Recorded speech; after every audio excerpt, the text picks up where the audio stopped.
সফলতার জন্য চারটা চাবিকাঠি। প্রথম হচ্ছে ঈমান, সবাই বলো ঈমান, আমলে চলে, হকের দাওয়াত, ধৈর্য। এই পর্যায়ে আমাদের সামনে মাদ্রাসার আনুষঙ্গিক বিষয় এবং তোমাদের উপদেশমূলক বক্তব্য নিয়ে আসছেন অত্র মাদ্রাসার সহকারী প্রধান শিক্ষক ডাক্তার পারভেজ হোসেন। হামদান লিল্লাহি ওয়াসসালাতু ওয়াসসালামু আলা রাসূলিল্লাহ ওয়া আলা আলিহি ওয়া সাহবিহি আজমাইন, আম্মা বাদ।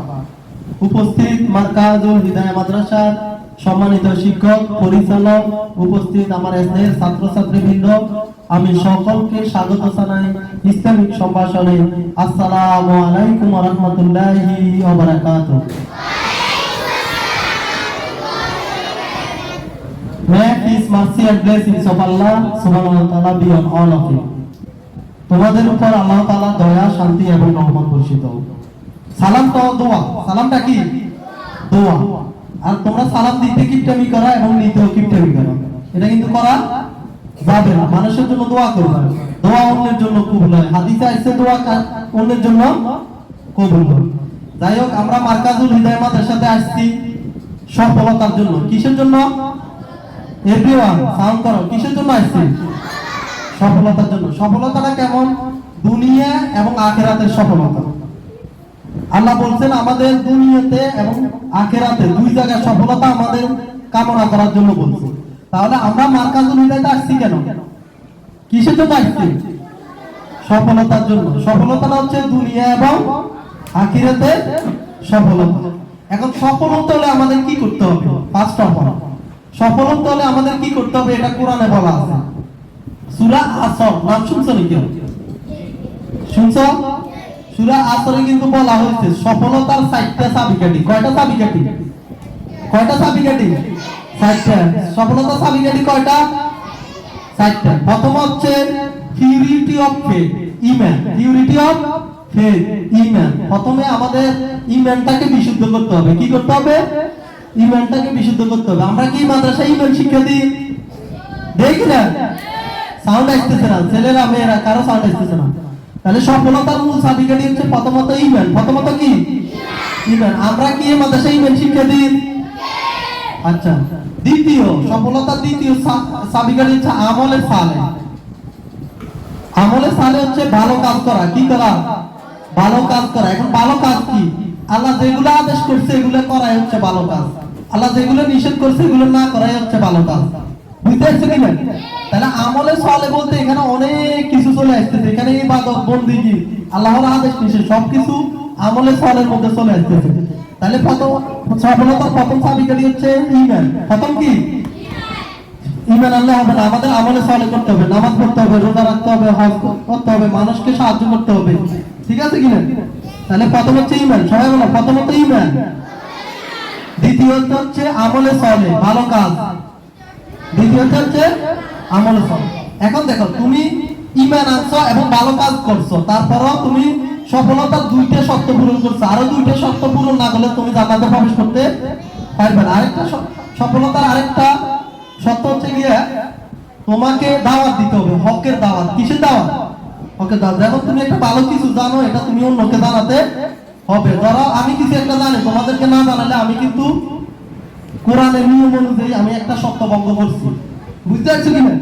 তাহলে প্রথমত ঈমান, দ্বিতীয়ত আমলে সালেহ, তৃতীয়ত হকের দাওয়াত এবং চতুর্থত হকের দাওয়াত দিতে গেলে তোমার অনেক ধরনের পেরেশানি আসবে, অনেক ধরনের মানুষের কটু কথা শুনতে হবে, অনেক কিছু করতে হবে বা অনেক কিছু মুখোমুখি হবে। ঠিক আছে কিনা? তখন তোমাকে যে জিনিসটা লাগবে হচ্ছে ধৈর্য, পেশেন্ট, পার্সিভিয়ারেন্স। তখন তোমার লাগবে কি? ধৈর্য। তাহলে সফলতার জন্য 4টা চাবিকাঠি। প্রথম হচ্ছে ঈমান। সবাই বলো ঈমান, আমলে সালেহ, হকের দাওয়াত, ধৈর্য। আবার বলো ঈমান। ঈমান, ঈমান মানে হচ্ছে বিশ্বাস। ঈমান, আমলে সালেহ, ভালো কাজ, হকের দাওয়াত, ধৈর্য। আন্ডারস্ট্যান্ড? এখন এই 4টা জিনিস যদি তুমি মূলনীতি ফলো করতে পারো, তাহলে তোমার সফলতাটা কি এটাও তো জানতে হবে। সফলতা তিনটা পাবে, দুনিয়াতে এবং আখিরাতে। প্রথমত প্লেজার অফ আল্লাহ, আল্লাহর অনুগ্রহ পাবে। কি পাবে?